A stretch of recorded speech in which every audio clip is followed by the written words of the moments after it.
그날의 피, 그리고 아버지의 이름. 김정남의 아들. 그의 이름은 아무도 몰랐습니다. 그는 세상 어디에도 등록되지 않은 사람, 그저 그림자였습니다. 하지만 한 사람만은 그를 기억했습니다. 그 아이를 숨겨라. 언젠가 이 땅이 바뀌면 돌아올 것이다. 그의 아버지 김정남. 2017년 2월 13일 쿠알라룸푸르 국제공항. VX 신경작용제. 15분. 그것이 한 남자의 생명과 한 아이의 운명이 갈린 시간이었습니다. 제일막. 유령의 후계자. 그는 9살의 아버지를 잃었습니다. 뉴스는 그것을 VX 독극물 사건이라 불렀고 세상은 그것을 정치라 불렀습니다. 하지만 그에게는 단 하나의 단어만 남았습니다. 복수. 아버지가 죽기 사흘 전 마지막 대화가 있었습니다. 아빠, 우리 언제 평양에 가요? 아버지는 슬픈 미소를 지으며 그의 머리를 쓰다듬었습니다. 평양은 우리를 원하지 않는단다.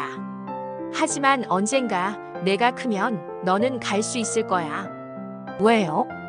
왜냐하면 넌 복수가 아닌 용서를 배울 테니까. 그날 아버지는 갑자기 말했습니다. 내가 만약 돌아오지 못하면 절대 북한에 가려고 하지 마라. 약속해. 약속할게요. 그것이 마지막이었습니다. 그는 싱가포르 국제학교에서 한민준이라는 이름으로 자랐습니다. 어머니는 그에게 아버지의 노트북을 주었습니다. 비밀번호는 그의 생일이었습니다. 그 안에는 북한의 권력 구조, 비밀 계좌, 해외 공작원 명단이 있었습니다. 그리고 마지막 파일 아들에게. 민준아, 내가 이 파일을 열었다면 나는 이미 죽었을 것이다. 나는 내가 복수하지 않기를 바란다. 하지만 만약 정말로 북한에 가기로 결심한다면 이 파일들을 사용해라. 기억해라. 진정한 승리는 적을 죽이는 것이 아니라 적이 스스로 변하게 만드는 것이다. 사랑한다, 아들아. 아버지가. 그는 울었습니다. 그리고 그날부터 그는 준비하기 시작했습니다. 18세에 MIT 입학. 컴퓨터공학과 국제정치학 복수 전공. 대학 졸업 후 베이징의 기술기업 취직. 5년간 북한 마이너스 중국 기술 교류 프로그램에 침투했습니다. 2037년 봄 마침내 기회가 왔습니다. 북한 과학원의 공식 초청장이었습니다. 어머니는 반대했습니다. 민준아, 내 아버지는 내가 그곳에 가는 것을 원하지 않았어. 엄마, 저는 복수하러 가는 게 아닙니다. 아버지의 꿈을 이루러 가는 겁니다. 2037년 6월 1일 그는 평양행 비행기에 올랐습니다. 20년 만에 귀환이었습니다. 제이막. 붉은 궁전의 균열. 평양은 화려했습니다. 하지만 그 화려함은 균열 위에 세워진 거품이었습니다. 그는 과학원에서 일하면서 조용히 북한의 네트워크를 분석했습니다. 그리고 치명적인 약점을 발견했습니다. 모든 시스템이 하나의 중앙 서버에 연결되어 있었습니다. 노동당 중앙통제국의 서버. 2개월 후 그는 우연히 서버의 백도어를 발견했습니다. 아버지의 파일에 적혀있던 옛날 보안 코드가 아직도 작동하고 있었습니다. 그곳에서 그는 진실을 보았습니다. 수용소 데이터, 처형 기록, 비밀 계좌, 그리고 2017년 쿠알라룸푸르 공항 작전의 상세 기록. 작전명 백두의 정화 대상 김정남, 승인자 김정은. 그는 주먹을 쥐었습니다. 하지만 참았습니다. 아직 때가 아니었습니다. 그는 시스템에 백도어를 심기 시작했습니다. 코드명 남의 그림자 섀도우 어브넴.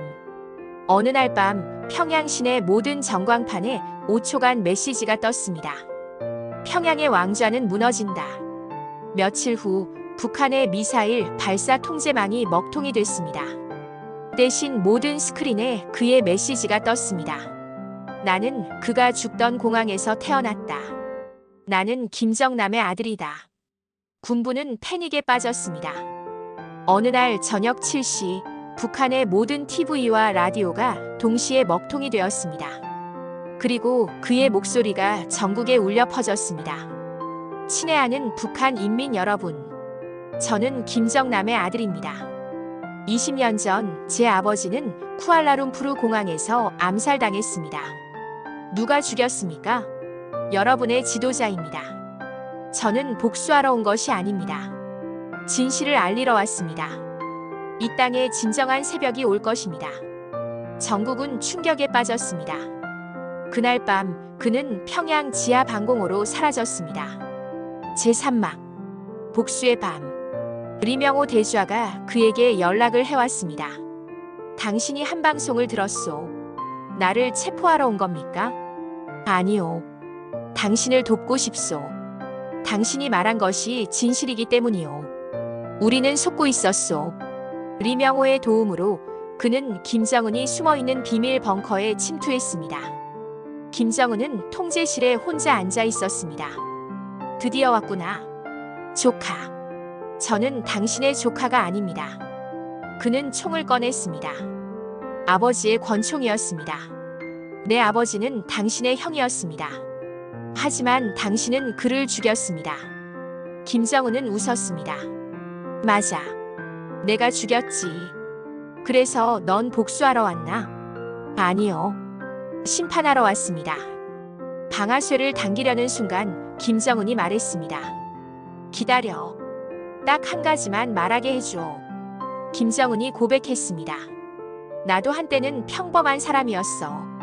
하지만 권력을 이어받았을 때 선택해야 했지. 인간으로 사는 것과 신으로 사는 것 중에 나는 신을 택했어. 형을 죽인 것도 밤마다 악몽을 꿔. 그것이 변명이 됩니까? 아니, 나는 괴물이야. 그리고 괴물은 죽어야 마땅하지. 김정은이 갑자기 총을 꺼냈습니다. 총성이 울렸습니다. 제3막 새벽의 진실. 그는 눈을 떴습니다. 살아있었습니다. 김정은도 살아있었습니다. 하지만 벙커 입구에 호위병이 쓰러져 있었습니다. 김정은이 쏜 것이었습니다. 뭐 하시는 겁니까? 김정은은 총을 내려놓았습니다. 나는 너를 죽일 수 없어. 넌 형의 아들이니까. 그리고 솔직히 말하면 나도 살고 싶어. 김정은은 USB를 꺼냈습니다. 이 안에 모든 것이 들어있어. 수용소 명단, 처형 기록, 비밀 계좌. 이걸 공개하면 나는 끝이지만 북한도 끝나. 2천만 명이 전쟁으로 죽어. 나를 죽이고 영웅이 되거나 나와 거래하고 악마가 되거나. 선택해.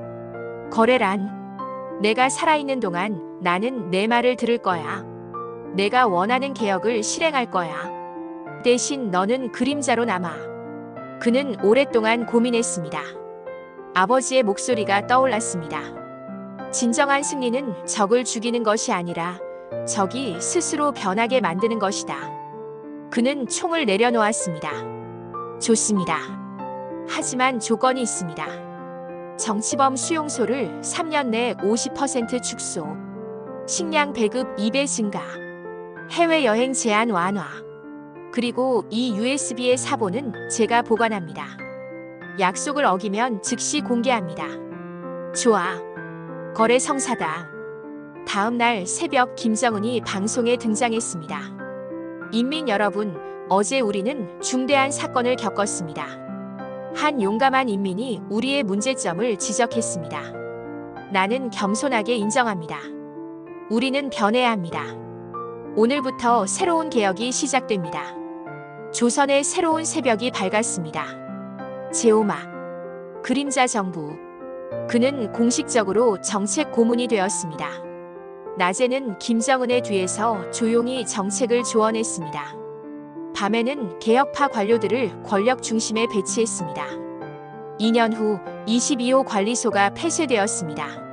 3,000명의 정치범이 석방되었습니다. 4년 후 중국과의 무역이 확대되었습니다.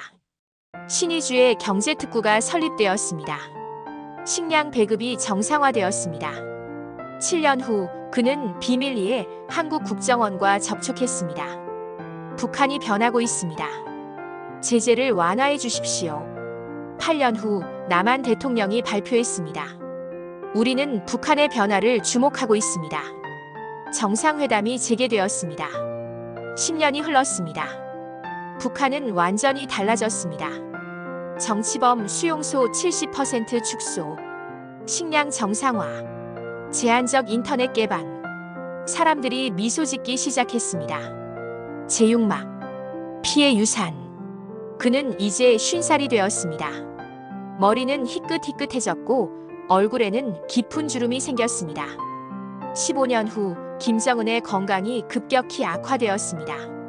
의사는 말했습니다. 최대 2년입니다. 김정은은 그를 불렀습니다. 내가 죽으면 이 나라는 어떻게 될까? 주의 동무가 이어받을 것입니다. 그리고 저는 그녀를 도울 것입니다. 너는 진짜 복수를 완성하는구나. 나를 죽이는 것이 아니라 내가 만든 시스템을 완전히 바꾸는 것으로. 17년 후 김정은은 마지막 개혁을 발표했습니다. 나는 세습제를 폐지한다. 나의 딸 주애는 선거로 선출될 것이다. 북한 최초의 민주적 지도자 선거가 3년 후 시행될 것이다. 전 세계가 충격에 빠졌습니다. 병상에 누운 김정은이 물었습니다. 너는 정말 복수를 포기한 건가? 아니면 다른 형태로 이룬 건가? 그는 조용히 미소 지었습니다. 복수는 증오로 시작되지만 진정한 끝은 해방으로 끝난다고 생각합니다. 저는 당신을 죽이지 않았습니다. 대신 당신을 바꿨습니다. 그것이 제 아버지가 원한 복수였을 겁니다. 김정은은 울었습니다. 고맙다. 나에게 인간으로 죽을 기회를 줘서. 2054년 12월 17일 김정은이 사망했습니다. 제7막 마지막 방송. 김주애가 임시 지도자가 되었습니다. 그가 떠나기 전 그는 결심했습니다. 세상은 진실을 알아야 한다고. 2055년 3월 1일 밤 전 세계 방송국의 익명 영상이 전송되었습니다. 가면을 쓴 남자가 등장했습니다. 여러분, 저는 김정남의 아들입니다. 18년 전 저는 복수를 위해 북한으로 돌아갔습니다. 하지만 저는 총을 쏘지 않았습니다. 대신 저는 선택했습니다. 복수 대신 변화를, 파괴 대신 재건을. 김정은은 괴물이었습니다. 하지만 저는 그에게 인간이 될 기회를 주었습니다. 그는 완벽하지 않았지만 마지막 순간까지 노력했습니다. 이제 북한은 새로운 시대로 나아갈 것입니다. 저는 이제 사라집니다. 하지만 제 아버지의 꿈은 남습니다. 화면이 꺼졌습니다. 전 세계가 충격에 빠졌습니다. CNN 북한 개혁의 배후 김정남의 아들이었다. 한국 대통령 그는 전쟁 대신 평화를 선택했습니다. 하지만 그는 완전히 사라졌습니다. 에필로그. 피보다 강한 이름. 3년 후 북한 최초의 민주선거가 실시되었습니다. 김주애가 65% 득표율로 당선되었습니다. 저는 약속합니다. 이 땅에 진정한 자유가 올 것입니다. 10년 후 남북한 통일 논의가 본격화되었습니다. 마카오의 한 작은 카페. 60대의 남자가 혼자 커피를 마시고 있었습니다. 노트북 화면에는 뉴스가 떠 있었습니다. 남북한 통일 협상 타결. 그는 조용히 미소 지었습니다. 아버지, 우리가 해냈습니다. 그는 마카오 공동묘지의 아버지 무덤으로 갔습니다. 비석에는 간단한 글귀가 새겨져 있었습니다. 김정남 1971-2017 사랑으로 통치하고 싶었던 남자. 아버지, 저는 당신의 복수를 완성했습니다. 하지만 당신이 원한 방식으로요. 저는 총을 쏘지 않았습니다. 대신 저는 씨앗을 심었습니다. 그리고 그 씨앗은 이제 나무가 되었습니다. 그는 바다를 바라보았습니다. 저 멀리 북쪽 평양이 있었습니다. 복수는 증오로 시작되지만 진정한 끝은 해방으로 끝난다. 그리고 그는 사라졌습니다. 바람 속으로, 그림자 속으로, 역사 속으로. 2070년 한 역사책이 출판되었습니다. 제목은 남의 그림자 북한 개혁에 숨겨진 영웅. 마지막 페이지에는 이렇게 적혀 있었습니다. 그의 이름은 끝내 밝혀지지 않았다. 하지만 그의 유산은 남았다. 그는 복수자가 아니었다. 그는 구원자였다.